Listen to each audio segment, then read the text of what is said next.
Okay. In addition to my previous video, we're talking also about bidding, no? Ang bidding, laging ang naririnig ko, yung iba laging talo.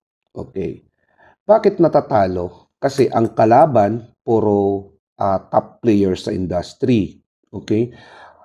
The only thing you can do is review your LOI, yung letter of intent, CAMPRO, yung company profile ninyo and yung marketing presentation. Okay?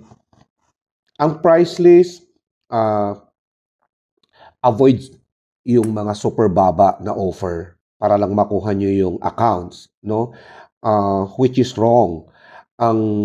Huwag kayong mag-o-offer ng super daming serving portion kasi hahanapin nila yan once you are in. Kasi kapag pinicture na nila yung mga ano ninyo, yung mga samples ninyo during food tasting and all, pwede nila yan sabihin sa inyo na iba yung quantity ng present nyo ng food tasting versus sa actual ngayon.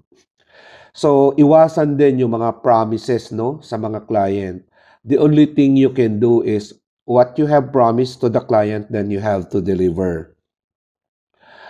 To show that you are dealing with them professionally. Kasi kung iba na yung ino-offer nyo ngayon, biglang nagtaas ng mga presyo and all, baka magiging grounds yan para i-terminate yung contract mo, no?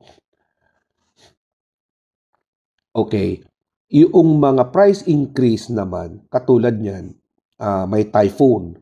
Hindi kayo makakahingi ng price increase, nagmahalat ang gulay sa palengke.